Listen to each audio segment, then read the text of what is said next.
Yo, what's up fellow Zelda enthusiasts? This is an exciting one. You read that right. The title of this video is not clickbait.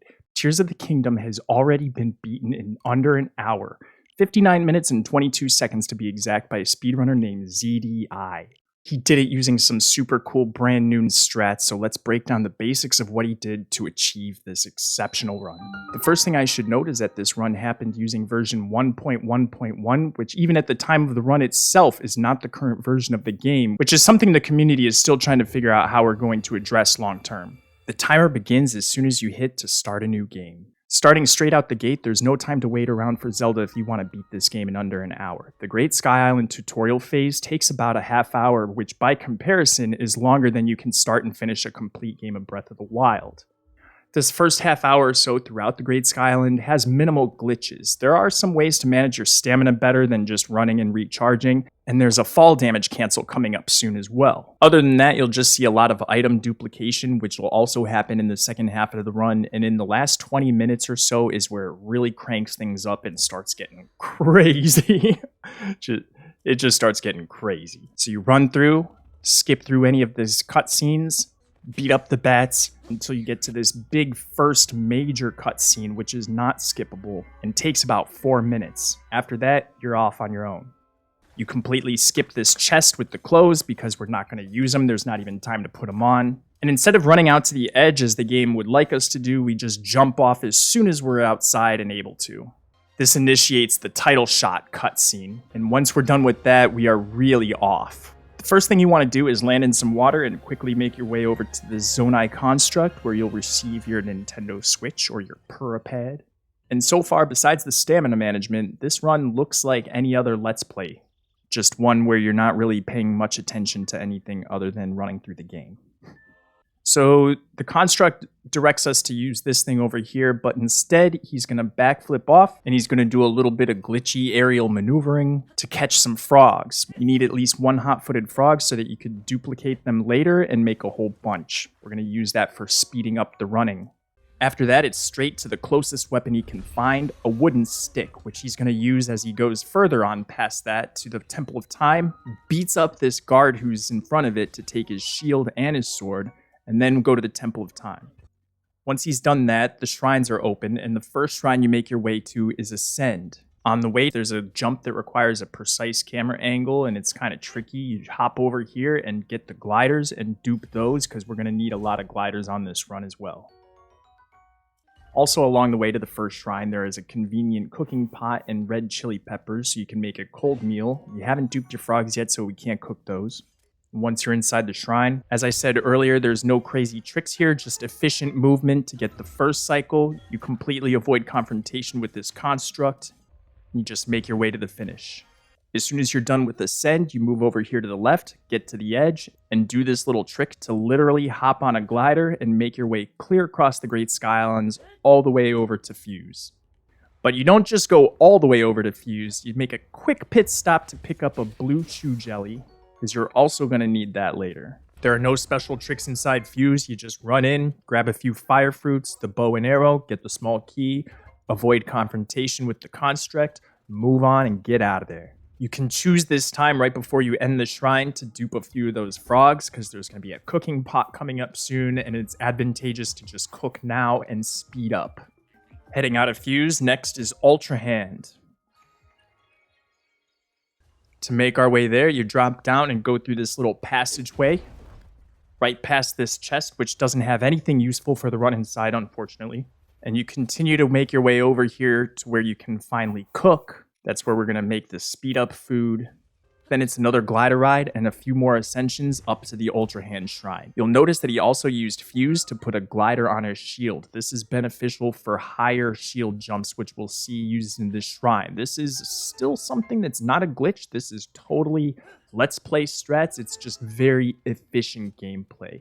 When you have a glider attached on your shield, you get higher shield jumps out of it. So you don't need to do the shrine the intended way of putting a hooked platform on the line. The next step is to get recall, but before you get recall, you have to go back to the Temple of Time. It's a little bit of backtracking, but it has to be done because the game will not let you do recall until you've done this. Once Rauru highlights the 4th shrine on your map, you can warp straight to the closest one where we started off the game, and then use Ascend to go straight up in front of it. This is an interesting strat that he uses here to just go right up here from the ledge and not even go back inside where you're supposed to. I thought that was a cool time save. And then the recall shrine is very straightforward. Again, just running straight through and being efficient with your regular strats. Leaving recall, you want to jump off the edge and go straight down right into the water here, as close to the edge as you can, so you can just hop right back out. And we're going to do a quick detour to grab a ruby from this rare ore deposit that's super, super duper important.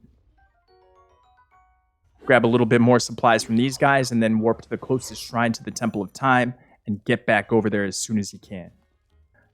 Almost 37 minutes into the run, now you can finally leave the Great Sky Island, and this is where the run really starts heating up.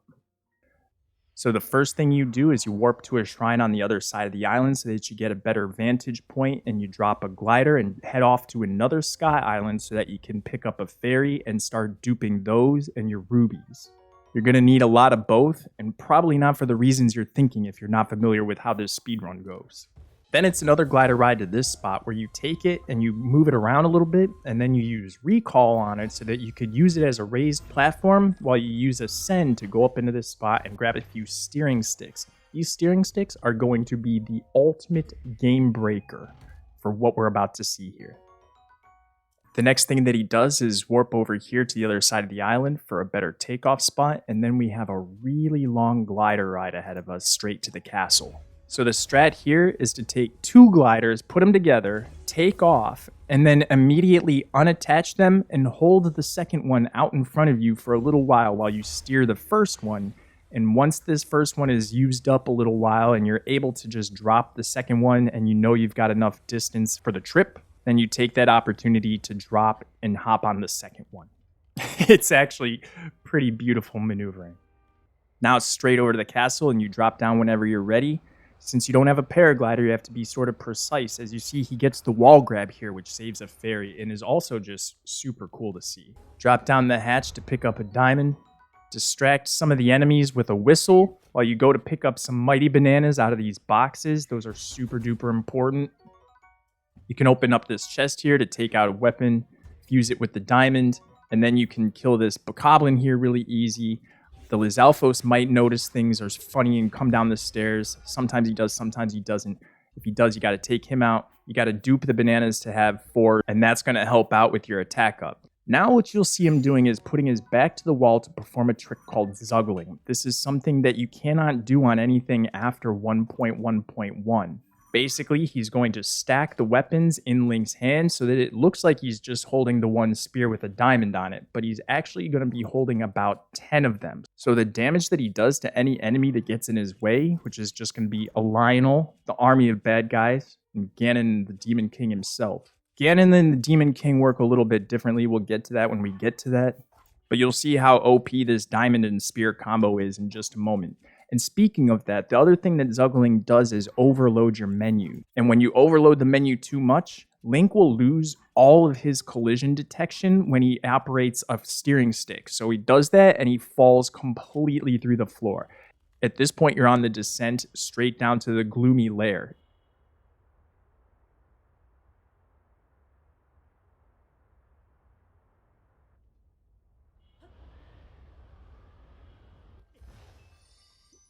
If you get stuck on something, you can take out another steering stick and then keep on dropping. I honestly think it looks super cool to see these like weird grayish unfinished things or whatever you're not supposed to see. It brings you down right in front of the white Lionel. And another thing that you're going to notice here is that whenever possible, he's going to try to get himself down to 1 or less hearts. Anything 1 or lower is going to deal double damage. So on top of the 10 stacked weapons, he's also got this damage multiplier going on due to low life. You kill the Lionel with a few hits, easy work, pick up the important parts for fusing later, and then you drop down the steering stick and go straight down even lower. At this point, you're going straight into the final fights. No more messing around in the lair, none of that. Link will look like he's trying to steer the stick the whole time, it's kind of funny. And the cool thing about being down here is that the game only checks to make sure that you've beaten this army of bad guys. So once you've defeated the several waves of bad guys that are going to come and rush you here, you can go up and clip through the door and not have to face any of the temple bosses. This is where those rubies come in super duper handy, as well as the fairies if you fire off a shot and you get too close to it. We're going to use a lot of fire arrows to just take out these guys as fast as possible, picking up any important items along the way, which in this case is just the Royal Halberd. The final wave here, the Moblins, easy work, just take them out the same way as you did the Bokoblins. Fire off a few fire arrows, they ain't nothing. And then in comes Colgera, the boss from the Wind Temple. But you don't need to fight Colgera. You can just climb up on this gloomy door thing, and you don't have to worry about life too much because you still got the fairies. Drop another steering stick up there, clip right through the door, and now you're on the other side, and the game doesn't check to see if you beat all the bosses. It only checks to make sure that you beat the army of bad guys. So once you've done that, you can run straight through to Ganondorf. Now here's the thing about Ganondorf. Those Zuggled weapons, the 10 stack, doesn't work on him. It does, but it doesn't. It's weird. I don't really understand it either. And so instead, you're going straight up for just fusing some powerful fusion weapons together from the Lionel that we killed earlier. This is also where the attack up meal is going to come into play, but you don't want to start eating that until you're already in the fight, just in case you die. That way you don't lose time on the potion. You'll also notice he dropped all of the Zuggled weapons. Once you've fused your weapons, in you go.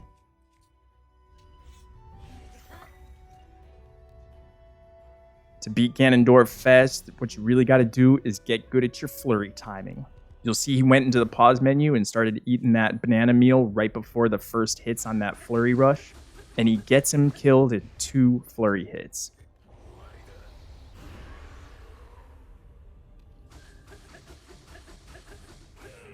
Straight onto the Demon King. The game still thinks you're fighting Colgera. The music is from Colgera. And Demon King Colgera can be taken out with more flurry rushes just like Ganondorf. Nails a headshot to send him into phase 2. Gets the Morpheus, come on, keep coming at me move. And so then you just keep coming at him.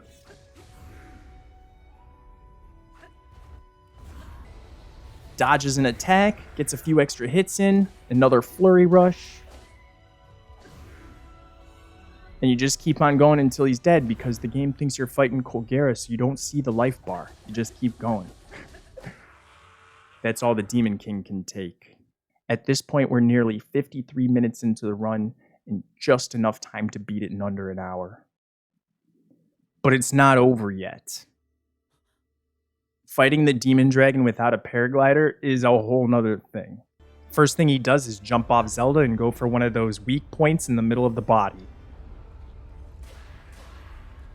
Then there's this strat where you take a few shots, and it looks like he's just wildfiring, pun intended, but he's aiming over at the other weak spot. Then you jump off, do a little fall damage canceling and maneuvering your position or whatever to land back on Zelda, which can be tricky without the paraglider.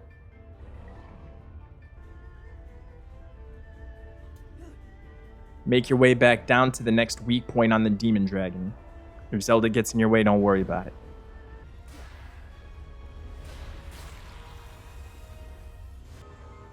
Gets back on Zelda, makes his way back up, drops back down again for another shot on the last weak spot.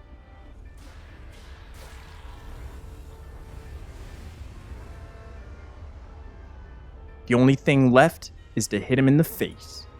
Drops back down to Zelda, and then goes to take his shot.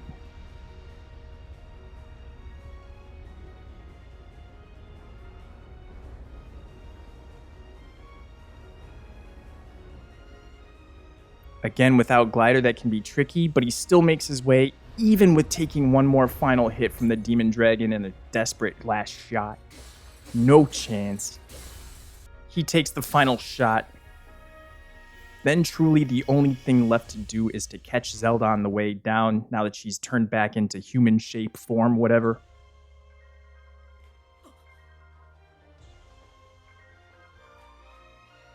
And this dive should be home free, nothing to worry about.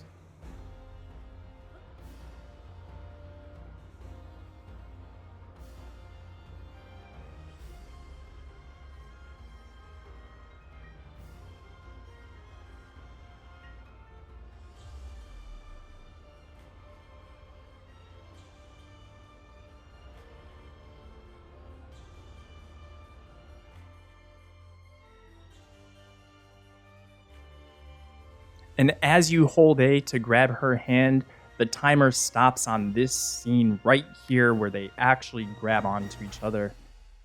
And that is how you beat Tears of the Kingdom in under an hour. This is an insane accomplishment, and it's just the beginning of speedrunning this game. If you want to watch the full run uncut as it exists, I have a link for it in the description, both directly to the video and also to ZDI's channel so you can subscribe to it to catch more awesome runs. Congratulations to ZDI for this immense accomplishment. Being the first person to break the hour barrier is a huge deal in any speedrun community, and I can't wait to see more where this game goes. Subscribe for more content like this, and until next time, stay well, stay cool, and always keep punching out there. Aloha.